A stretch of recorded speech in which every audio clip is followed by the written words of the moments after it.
Hello, everybody. Hello, Jeffrey. Nice to see you. Um, how's everybody doing? This is number 260. Trumpet Q and A, number 260. Yeah. So while we're waiting for questions, I'll give you the news. I've been very busy.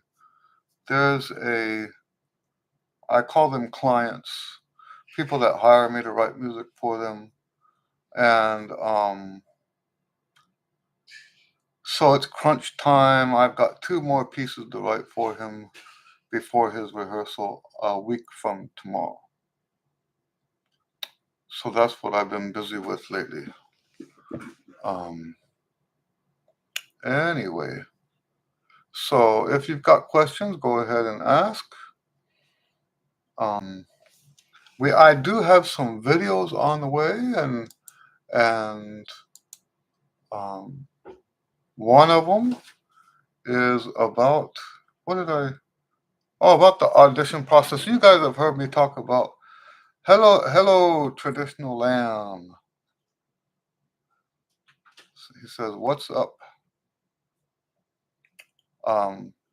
So you guys have heard me talk about before about how music auditions, are like uh, having a successful restaurant, and so I actually um, put out a video specifically for that. Well, not put it out. It's going to be coming out soon.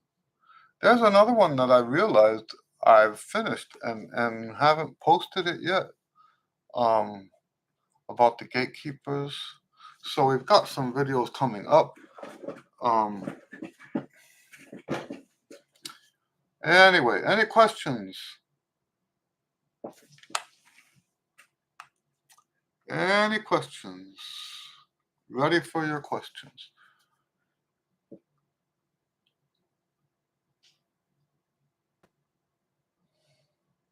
You know what amazes me? I know I've said it before. It amazes me that more high school students don't ask questions about the Allstate music.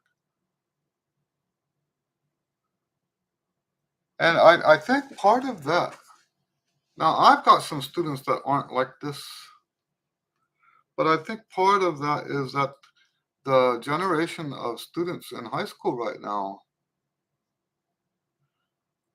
feel as if they don't need help, that they'll be just good enough to get into Allstate or whatever it is they're trying to accomplish. They'll be fine just with their own effort and without any help from people that know what they're doing. And it does concern me, really. It does concern me. I can't imagine what my life would be like right now. Hello, Karen. I can't imagine what my life would be like right now if it weren't for my teachers. What would things have been like if I had said, "Oh, I want to be self-taught. I want, I want to do things my own way." You know, I'm sure I wouldn't be here telling you guys stuff. Hello, Kevin. Kevin says, "Hi, Mr. Lewis and everyone. I was doing the pedal tones this week and trust that there's a benefit, and I've listened to your podcast on them, but I realized I don't know exactly what the benefits are." Well, there are multiple benefits, and keep in mind also that we do both kinds of pedal tones. We do where it's the easiest fingerings. We do those on the long tones, and then we do the ones where you finger the note the same as the octave above.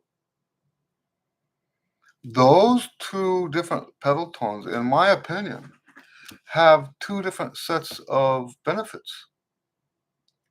When you do the fingering that's easiest, Now, I haven't played. You guys know I don't play on Friday.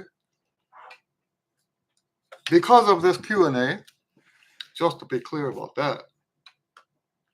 So if I'm playing the low pedal tone with pedal F with the all three fingering, if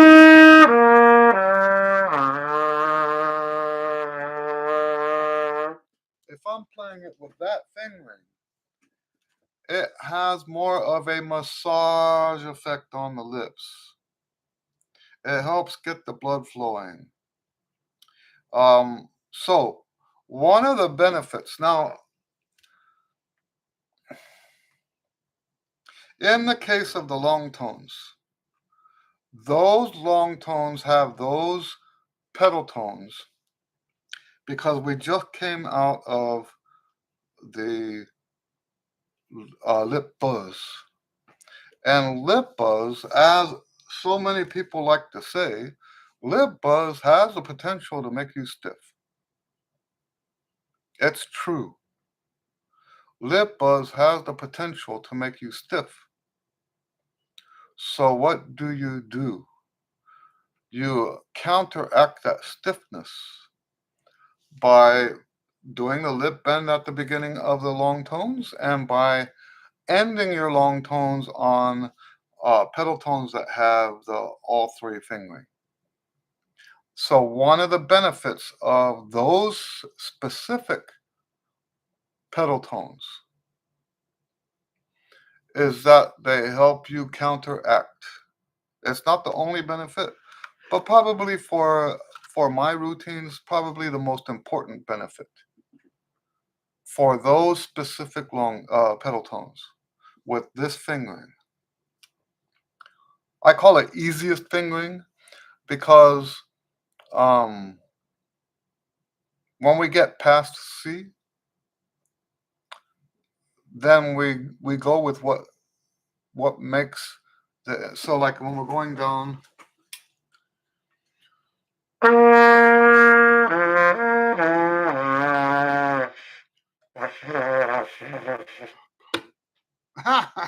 I'm sorry.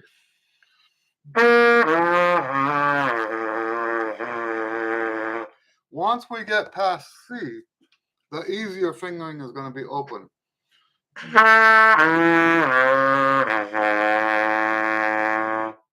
And we go with that fingering. That's what I mean by easiest fingering. And we do that, like I said, for what it does to circulate the blood and all of that. Very different from the other pedal tones. The other pedal tones are, I like to say it's for aperture control. And the more aperture control in more than one sense. Okay? Aperture control in more than one sense. So I think the most important aspect of the aperture control down there, let's say we're doing D.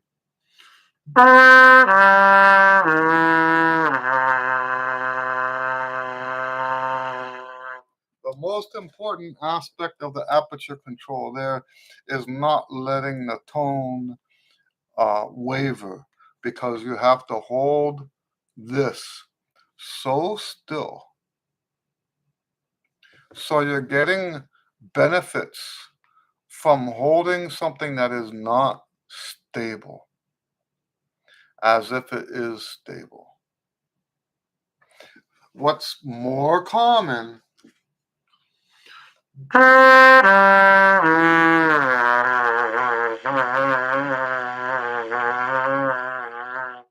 I had to make that up. But you can hear it. It's like not stable. We want to strive for that stability on those bottom notes. And that's just as true for the other fingering, but the other fingering doesn't make that as difficult.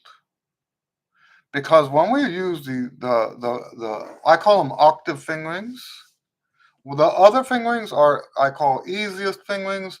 The fingerings on the later pedal tones are octave fingerings. You want the fingering that's the same as the octave above, and that's why when we play G, I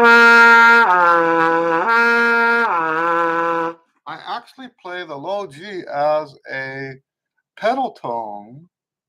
It's not necessary, right? Because we can play G1 and 3, but when I'm doing pedal tones, this is something I got from Bill Lucas in his book.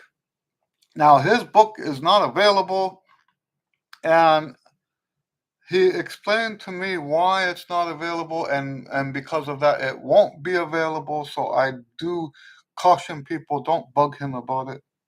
I've had students that bug him about getting a copy of his book, and he cannot give you a copy of his book.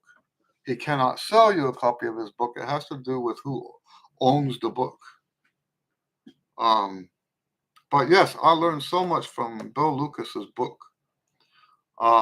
And that's one of the things is playing the low G with the open fingering.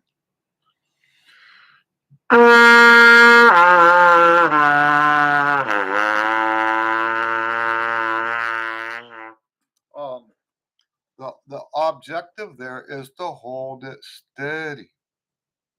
Don't let the pitch wobble around. Don't let the tone change. And the way you avoid those things is to make sure that this is perfectly in position and perfectly still while you're on that note. Okay. Um, Now, when we say what are the benefits, usually we're talking about what are the benefits of the exercise.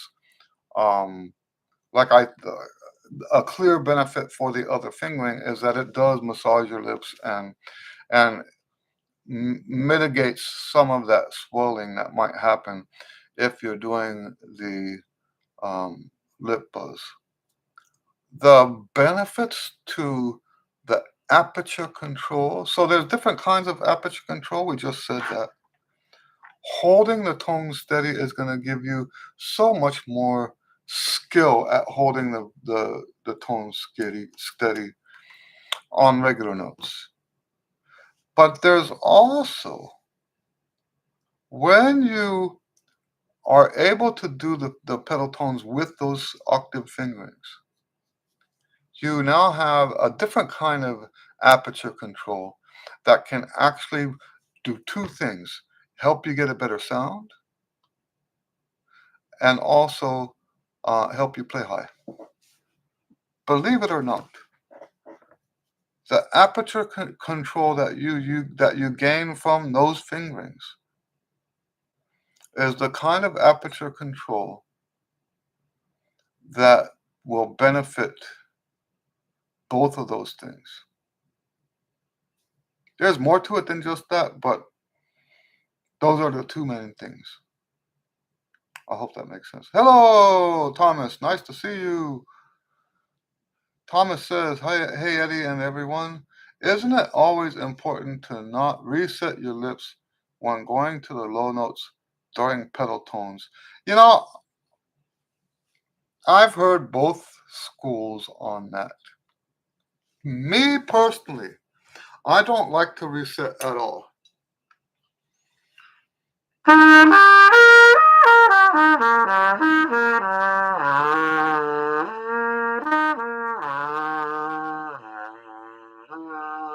I don't like this to reset. However, I saw a video of Hickman. Now, maybe I don't understand what Hickman was trying to say, but and you guys, I think most of you guys have heard of David Hickman. Um, he has passed away now. I think he's passed away. I better double check that before I say such things. Um, Let me double check that.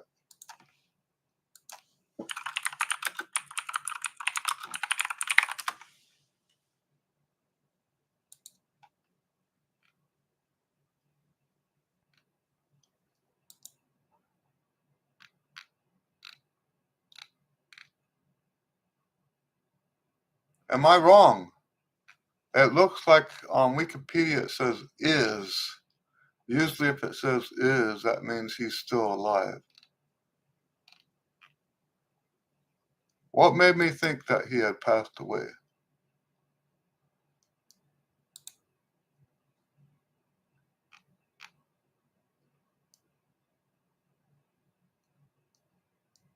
Okay, I'm wrong. Well, how in the world would I make a mistake like that? I apologize.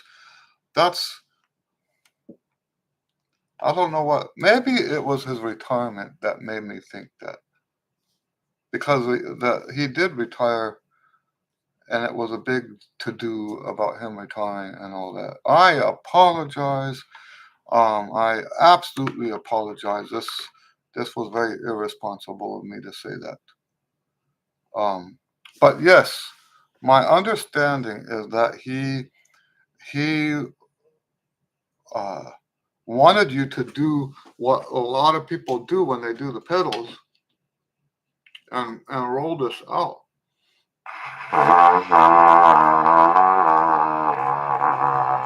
Now, let me tell you this. If I'm not mistaken about his suggestion with that, then that is going to uh, fulfill or serve an entirely different purpose from what we do. So, in this sense, I would agree with you, Thomas, about not resetting.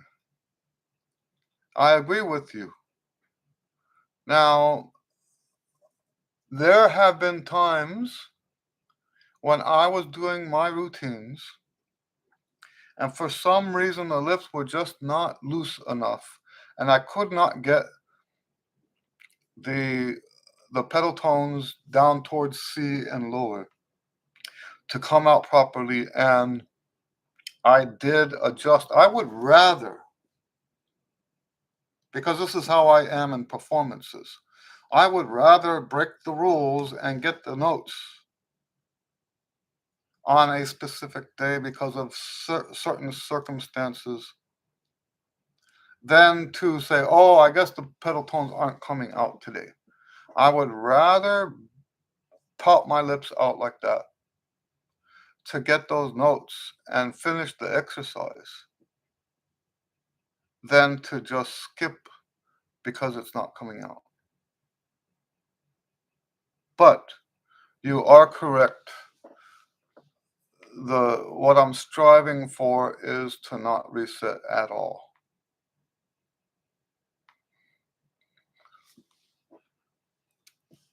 Even for the other, the easy fingerings, even for that. All right, any other questions? Any other questions?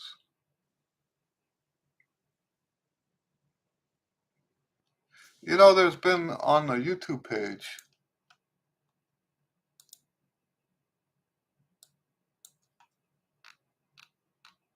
um, why is it not?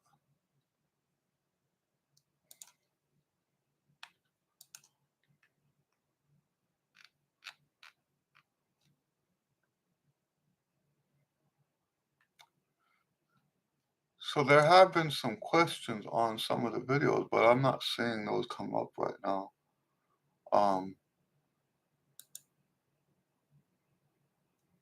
I get some in Russian, and when I click translate,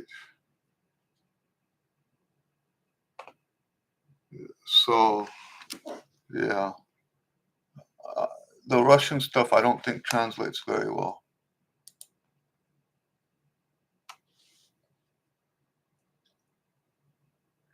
So Thomas says, yes, when doing tonalization, it is ever beneficial to play higher notes softer? Or is it ever? You always say to strive for steady airstream. Um, My stance on the high notes on any of the exercises is if you want to play softer, play all of it softer. Don't play the lower notes softer than the higher notes. Um, and yes, you're right. So the purpose of the entire book, the whole book, is not about those lip slurs. It's not about the long tones. It's not about the the tonalization studies. It's not about the articulation studies. It's 100% all about the air. But what we're looking for is not more air. What we're looking for is a steady airstream. So, yes, nothing wrong with playing more softly. I play, if I were to like make a spread, like what do they call that? A spectrum of my trumpet students and how loud they play. I'm beneath the median line.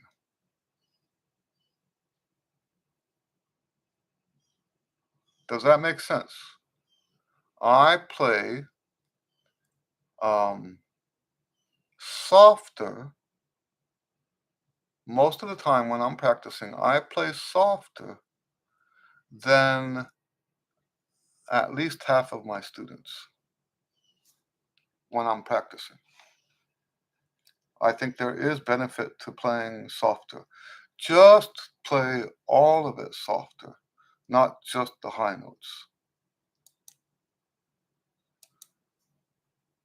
All right, Karen says, how many times a day would you suggest practicing and for how long if time would allow? So you can practice up to 8 hours if there's no limit on the time. Then what we do is, and I've done this, you guys know that I don't practice as much today as I used to. But here's the thing, I practiced that much for about 25 years of my life. And it's not that I don't practice anymore. Yes, I still practice. And I have admitted to you guys that over the past couple years, that practice went down even more because of the illness. But I'm back to practicing pretty normal nowadays, except for this week because I have that guy's music to write.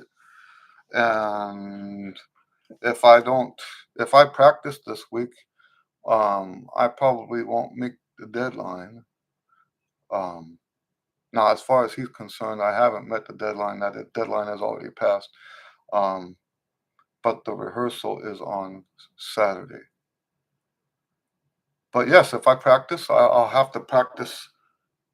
Anyway, my point is, um, back when I didn't have any time constraints, I was practicing an hour in the morning, taking an hour off for a break, then a half hour. And I got this, by the way, from a teacher who told me this is how um, Maurice Andre practiced. Okay. He says this is how Maurice Andre practiced. And so hour on, hour off, half hour on, half hour on, off.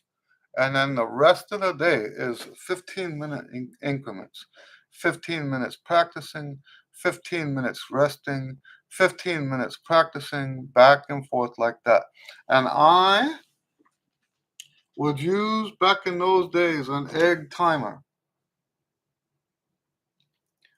And I would set the first practice session to an hour, stop when the timer went off,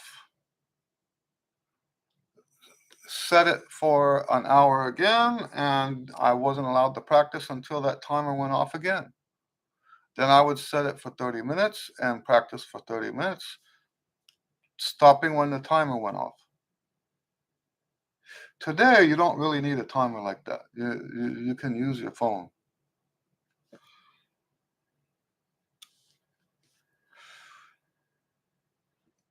But yes, I don't believe there's a limit. The only limit is to how long you can practice in the day is how many hours are there in the day. And by the way, there's all kinds of not just trumpet teachers, but all kinds of music teachers that tell you, oh, don't don't practice 2 hours. They tell you don't practice 4 hours, don't practice 6 hours. That you start to lose effectiveness after a certain number of hours. I am convinced that what they're talking about is the effectiveness of practice sessions that are over an hour long. And they are probably right. If you don't, so we talk all the time about resting in the context of your chucks. But there is also a phenomenon where if you don't rest your mind, it's just like what they say. They call it diminishing returns, right? It's just like what they say. Um, if you don't rest, your practice becomes increasingly less productive. But I'm going to tell you, back when I was practicing 8 hours or more, now it's wrong to say 8 hours or more per day, but I would have at least 1 or 2 days back in those days of practicing 8 hours or more, 1 or 2 days per week.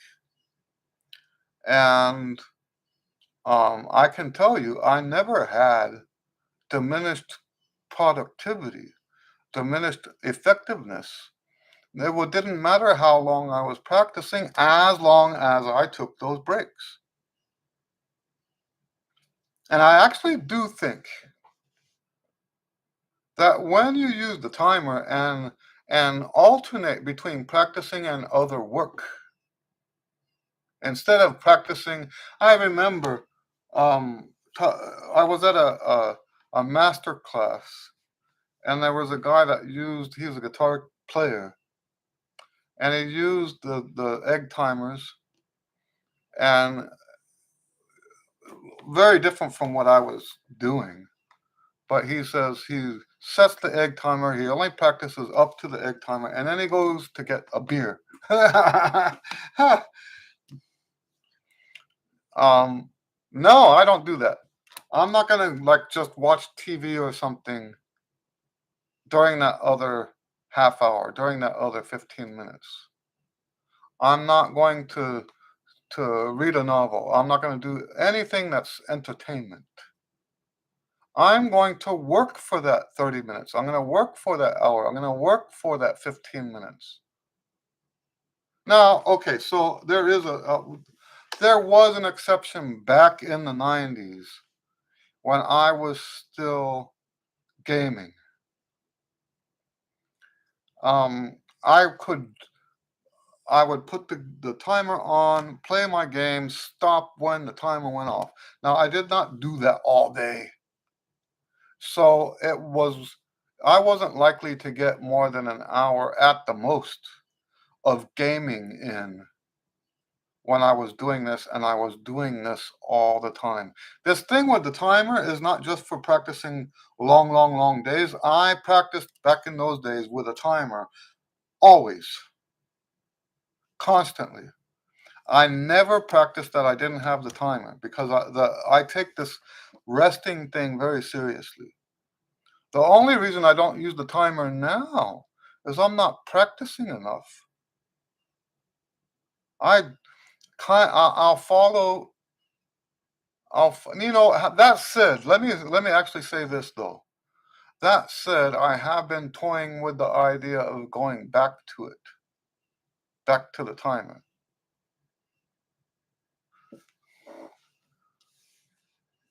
I have, even with the little bit of time that I have to practice now, I have been toying with that idea. Kevin says, oh wait, Taryn says, would you break up a routine if it goes over an hour? That depends on how much over the hour. I don't mind breaking up the routine. Sometimes you can't help it, right?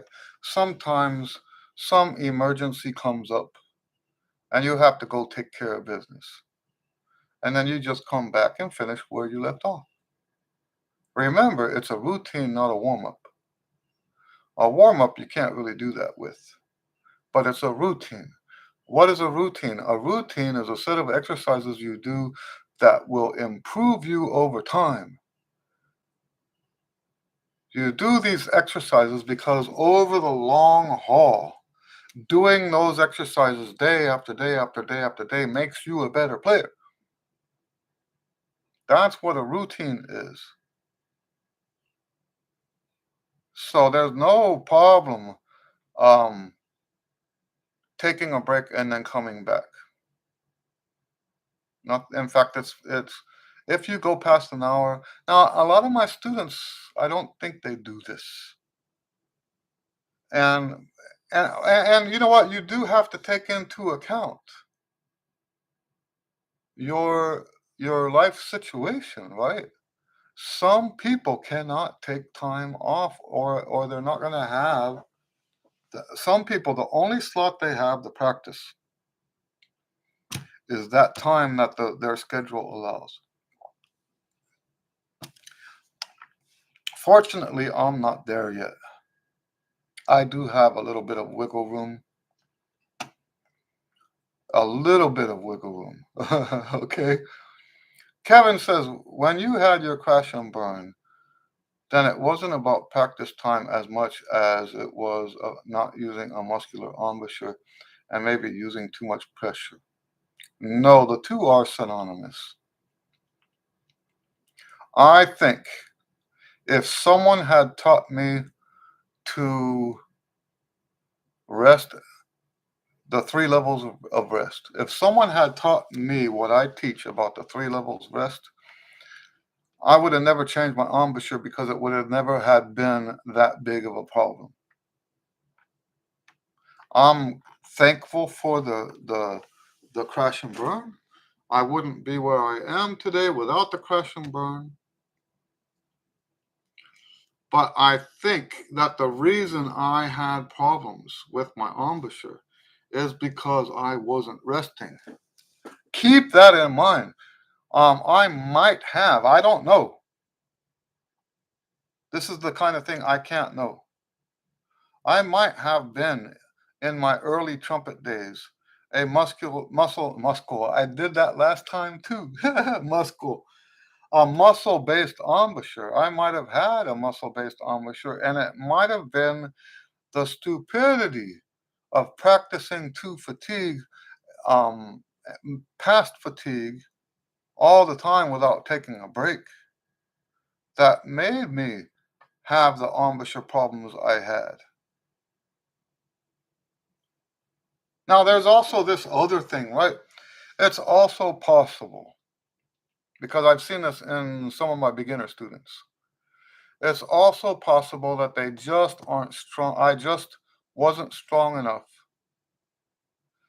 and that the fatigue problem wouldn't have been fixed by any resting. There is a I don't know. There's no way for me to know how I ended up with that problem. The that ultimately led to the crash and burn. I don't know. Thomas says, during the hour of practice you mentioned, did you go through all your steps of your routine, or did you stop wherever you were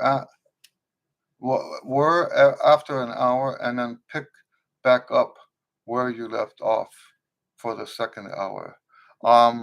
That's what the timer was for. I would stop in the middle of the routine and pick it up later. I will also admit to you, about 20 years into it, don't forget why we do the resting. The biggest reason why we rest is because it builds our strength faster. All three levels of rest are strength building. The whole point of the resting is to build strength. So later, when my routines began taking 2 hours, I'm talking about decades later, um, I could actually play the whole 2 hours and not have any trouble because of the strength. I don't think I have that much strength now. If you guys hear recordings from me back in those days, you'll hear I wasn't, don't get me wrong. Today I'm a better trumpet player. Today I'm a better trumpet player. I would much rather listen to me today than me in that time. That said, it's there is a wow factor, right? There's definitely a wow factor when I listen to those old recordings.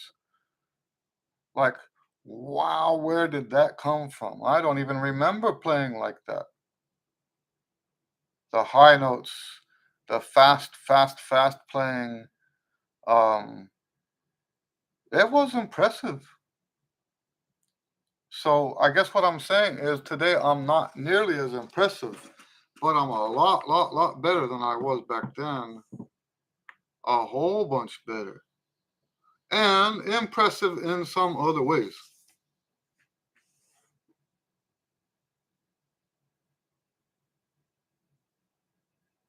Karen says during the practice hour, 30 minutes and 15 minutes, we should still take breaks. Yes, so that's the three levels, right? Rest as long as you play.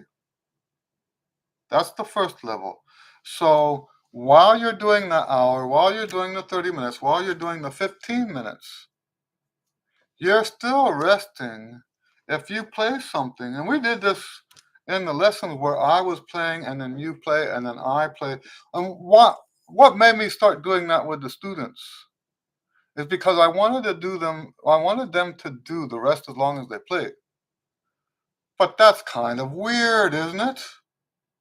I'm sitting there, you're sitting there, and while you count the number of beats or whatever,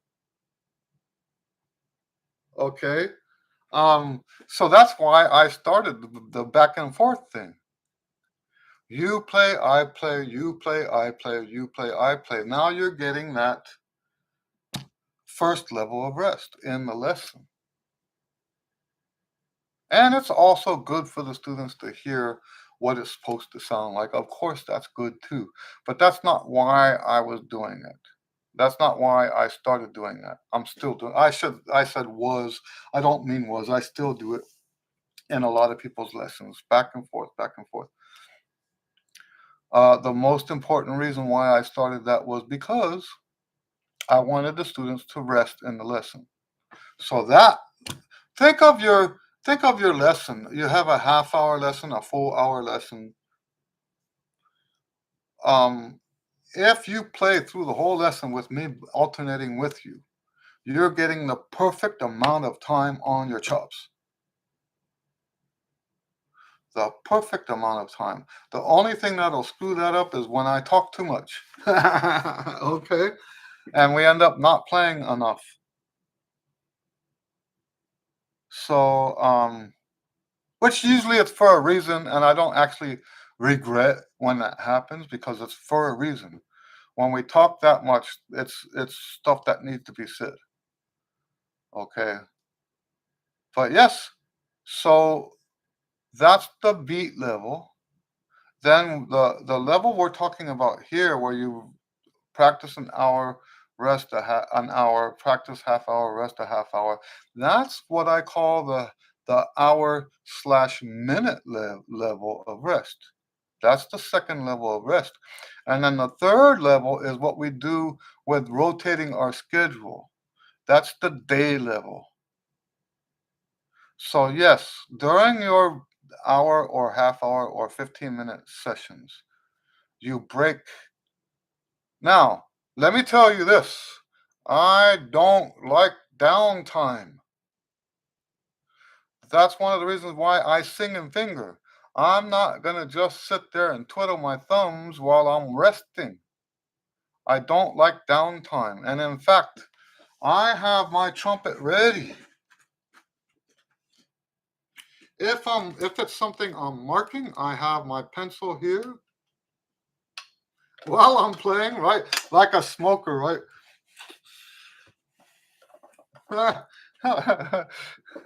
I always think about when I do this. I always thinking about that guy in the Count Basie band that I saw that had the cigarette while he was playing in his fingers like that. Um, Great player, but he could only play short phrases because he had sounded like he had emphysema or something. It must be right if you can't get through a performance without lighting one up, right? Anyway, so I'm gonna play something.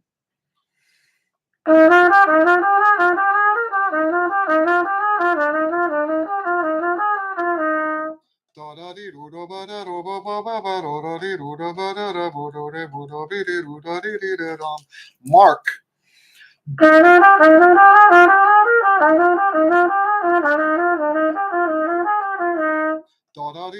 What I want you to see is how I go instantly from playing instantly to singing and fingering. Then I mark in an instant and then I'm back on again. No wasted time. Too many people who I teach this to, and I ask them to show it to me. It looks like this.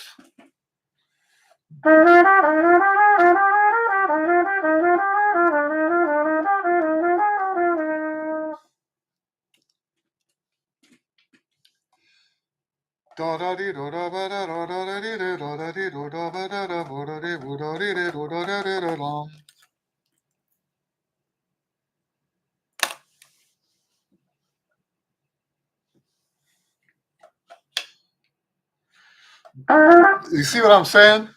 There's sorry to have to go through that skit, but I think it helps show what I'm talking about. Helps demonstrate what I'm talking about, right? Don't waste time. Don't be so casual about that step between the playing time and the singing time and back to the playing time. It should be less than a second from one to the other, just long enough to take a breath, and then bam, you're on to the next thing. Otherwise, you're not getting any practice time. Yes, it's right. It is right to rest, not a casual rest. Not a casual rest. Okay, I can't stress that enough. How much are you going to get done? You know, I I have a in the Trumpet Chops Pro book. There are two practice tests at the end. One of them is my son, and I gave my son the pro book to practice while I observed, sitting right there, right? Um, and I wrote notes, and those notes are now in the Trumpet Chops Pro book at the end, right? And it was part of a advertising effort because that I wanted people to know that these practice tests were available to people besides just my students. That you could send me a recording of you practicing. I would critique your practicing. Better yet, if you send video, right? Send me a video of you practicing, and I will, while I watch the video, I'll take notes and I will send you my notes. And I think I don't remember how much I was charging for that, um, but it was less than the price of a lesson because I could do it on my own time. That's the kind of thing, for example, I could do um, dialysis. So it's not like I don't want to do this. I would love to give people like a $25 um, practice test. That's what I call them, practice tests. You practice, I'll tell you what you can do to improve your practice test.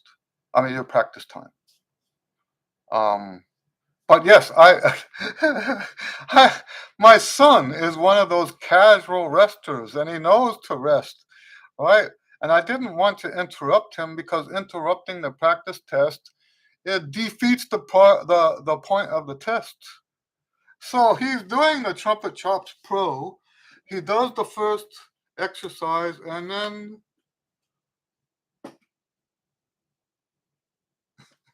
he's looking around. He might as well be twiddling his thumbs. And then he does the next one. I think it took us 2.5 hours to get through that book. And yeah, that was that was tough for me as a father and as a teacher to go through that. Oh my. Thomas says, "Oh man, I've been casual resting. Learned something today for sure." And then Kevin says, "Thomas, I'm guilty as well." Yes, the casual rest thing can really drag the whole thing out.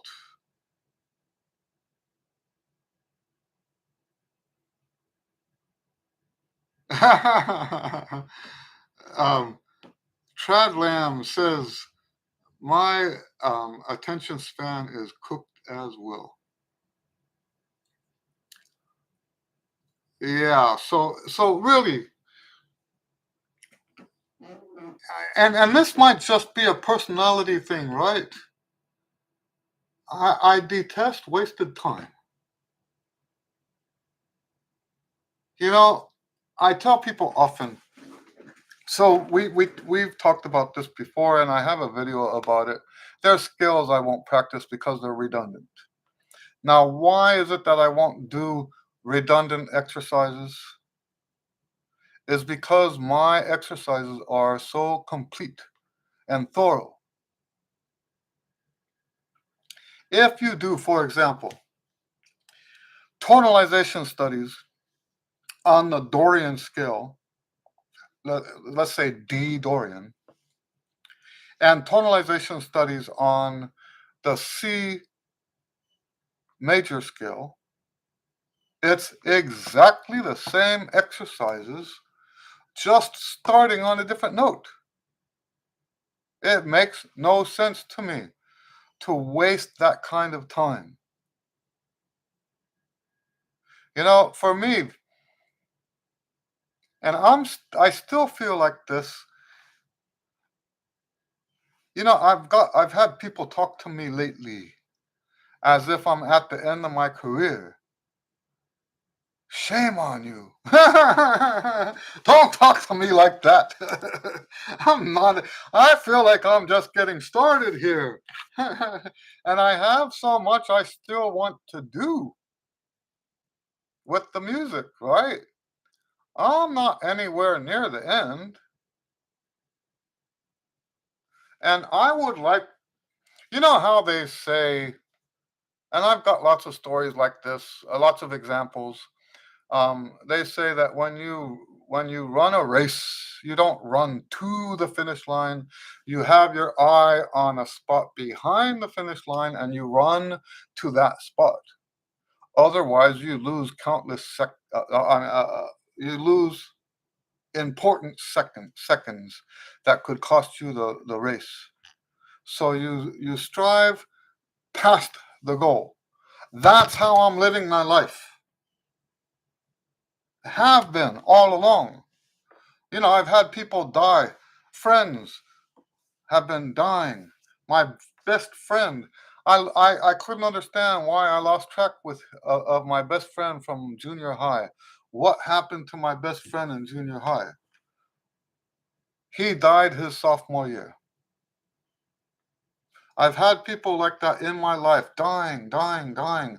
Started in junior high, actually, when a friend of mine was squeezed by a big Samoan bloke, put his hand around this friend of mine, squeezed him until he passed out, let him go, cracked his noggin, and bled to death. Um, well, he didn't bleed to death. He bled into a vegetable state and then died after that. But he bled as a result of this guy squeezing all the air out of his lungs. And I've had these close people dying in my life, and having that many people die in my life all throughout, like every year, it seems like, and it's probably because of the numbers, right? As musicians, we've got, personally, I don't have real friends, but I've got hundreds of less than real friends, right? I've got hundreds of less than real friends. So it's a numbers game, right? When you've got hundreds of less than real friends, those less than real friends are going to be dying. It's just the way the way it works, right? And so it changed my life. I have lived my whole life. And you know what? People tell me that for someone who's on dialysis, I'm extremely resilient. And isn't this still part of that? I've been living this way my whole life. I've been living, pushing through that finish line. I'm not going to slow down at the end. Not unless there's physical, God forbid, any physical complications. And even then, um, I will continue to do, I will continue to do what I do. If I can't play my horn anymore, once again, God forbid, if I can't play, I will write.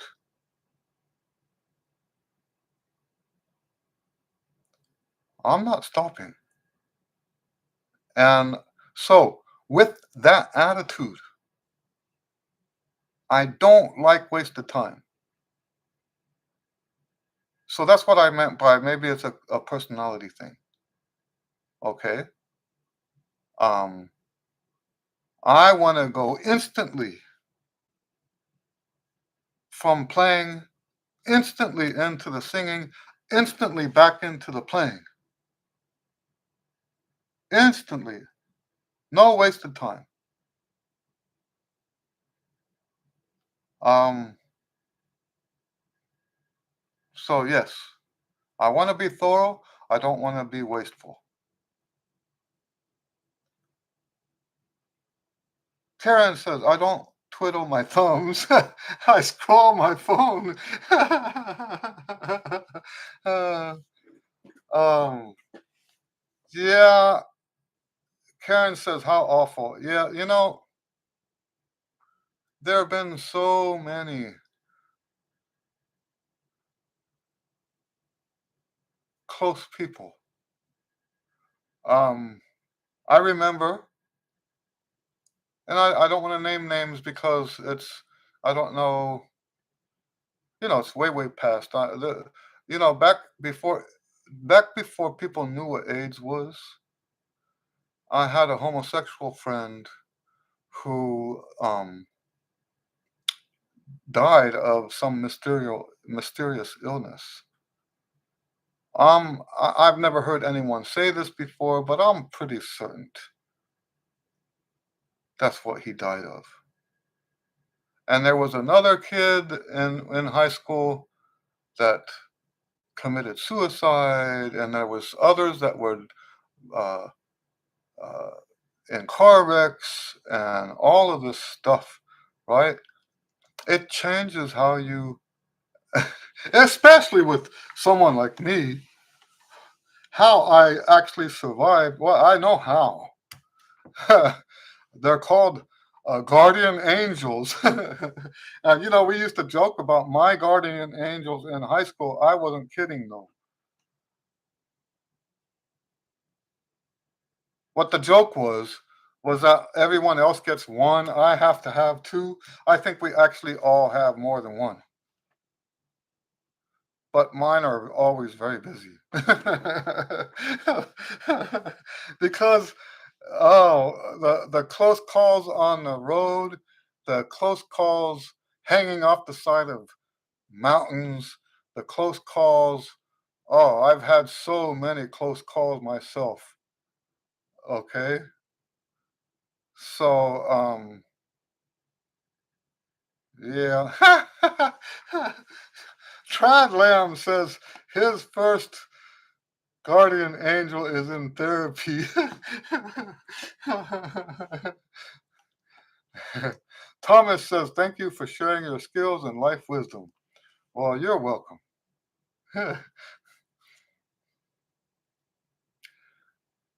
Yeah, you know what? I had during COVID, I had, I guess, about a dozen. Uh, like I said, not best buddies, but friends nonetheless. I'm very careful about how I say the word friends because, um, people talk about real friends. I don't have real friends. I'm not even sure I want real friends right now. Um, but I've got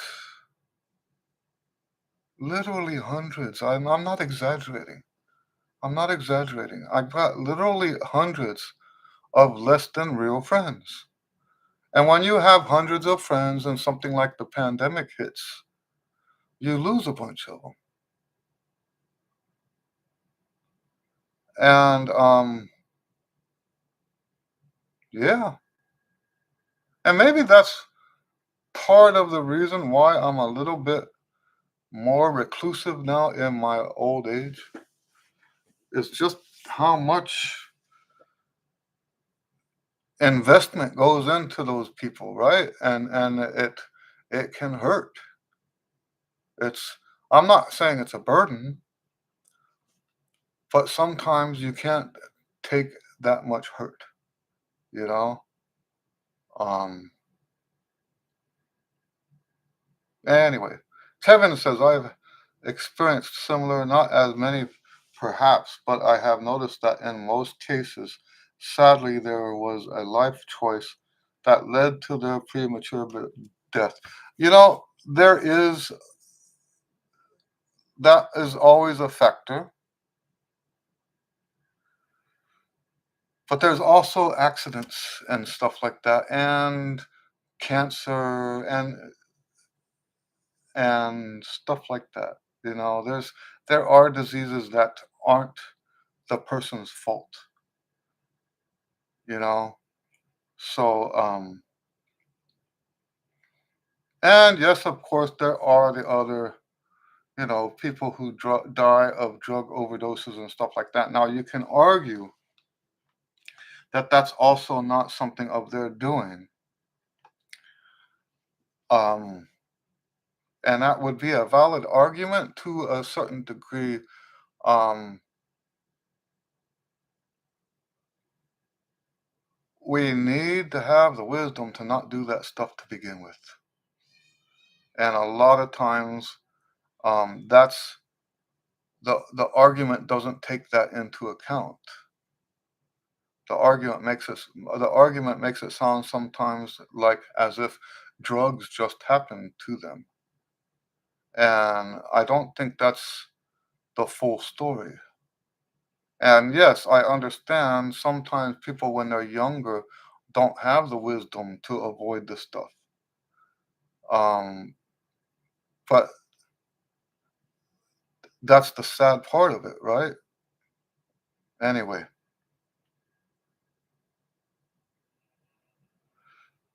Kevin says, "Oh, for sure, it's a hazy shade of gray.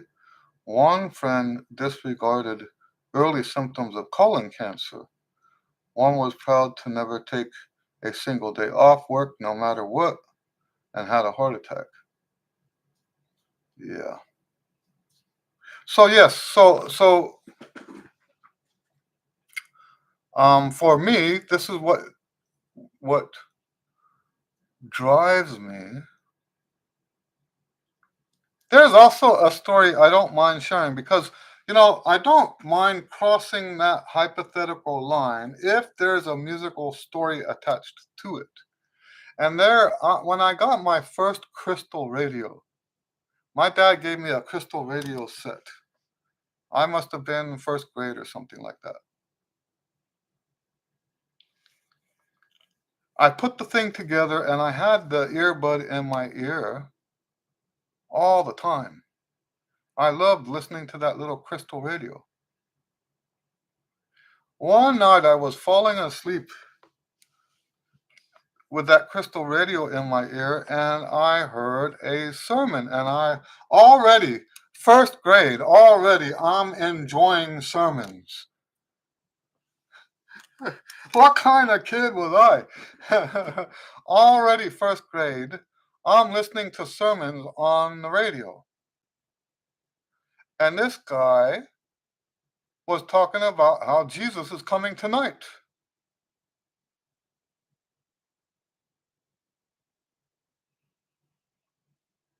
I'm first grade.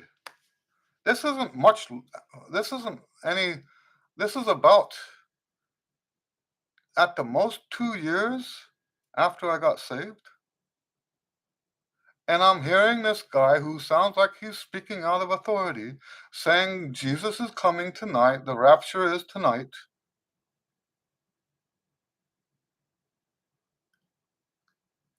And I'm falling asleep, worried, not worried for my own soul. I knew I was saved, worried for everybody else. And I had a tough time going to sleep that night. I had a really tough time. And when I woke up in the morning and nothing had happened, I felt cheated. I felt it was the sort of thing that you hear people talk about all the time who are anti Christian because they had a story like that.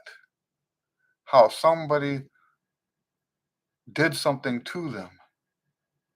I'm going to tell you that if that, I know this sounds harsh, but if your faith can't handle stuff like that, bad treatment, because your faith is not supposed to be in other people. Your faith is supposed to be in Jesus Christ himself, not other people. So if other people who were who proclaimed to be part of the church did something to hurt you, no matter how bad it was, that's not Jesus that did that to you. Anyway, but I had a lot of time to think that night about my time. Once again, let me remind you, I'm first grade. I'm first grade. And here I am having this kind of thought in first grade. Did I live my life right? Did I live my life correctly? I woke up the next morning wanting to be that person that could go tomorrow.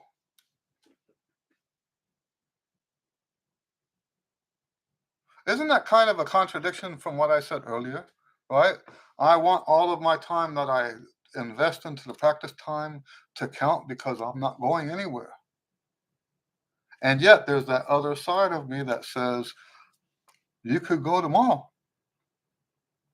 Whether it's the rapture or a heart attack or a car wreck, could be tomorrow.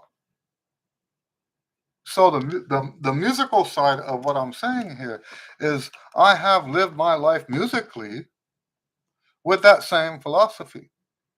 Am I doing what I should be doing with the time I have today? I have a student that just quit, and he spent the last lesson. Now, let me be clear. He quit because he's an international student, and he found an opportunity to take lessons with a live teacher, and we both agreed that this was something important for him to do. But he spent the last lesson giving me sort of like an evaluation. He basically spelled out what he's taking with him into this next stage. And he was talking about, among all the other things he said, he was talking about my illness. I think the illness was the last thing he said, because he took lessons with me throughout that whole period and into the dialysis. And he said, because he's a retired GP slash um, general practitioner and a psychiatrist. And he said that something to the extent of dialysis has a tendency to make people narcissistic. It brings out their narcissistic traits. And kidney disease and dialysis makes people more narcissistic. And he says, and yet, as you were going through all of that, and he said he could tell even on the internet that I was not well. And he says, even though I was going through all of that, I was there for him. And he says, I think the word he used, he says, I was present. I was paying attention. I cared enough about him and his progress to listen to what he had to say. And I'm telling you, that's not because I'm a good teacher. That's because of the way I live my life. If I die tomorrow, God forbid, if I die tomorrow, I want to go knowing I did what I was supposed to do.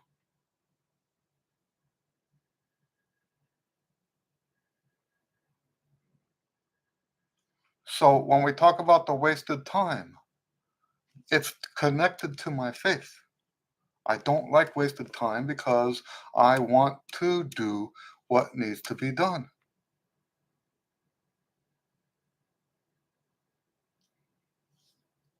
Now, don't get me wrong. I also don't mind sitting and watching a movie, right? There's a call to have resting time. So what I'm talking about is the time I spend practicing. I want it to be effective. And if you rest too casually, it becomes less effective. I know I went on and on and on about this. Um, but yes, this is who I am. So the qualities that he pointed out, I can't not do that. I can't not be that person, no matter how sick I am. Trad Lamb says, Amen. Christ is King. Thomas says, I needed to hear this today. Thank you. Well, there you go. Thank you guys. All right. I got to get started on this. I actually have to, before I start working on this guy's music again, go get my car registered. Well, pay the registration. Uh, I've waited to the last minute. I only got it inspected yesterday. So, um, so I got to go to the courthouse, which is fortunately only a few blocks, and pay for that. All right. So thank you everybody for hanging out. Thank you for your wonderful questions, and we will see you on the next one. God bless you. Have a great weekend.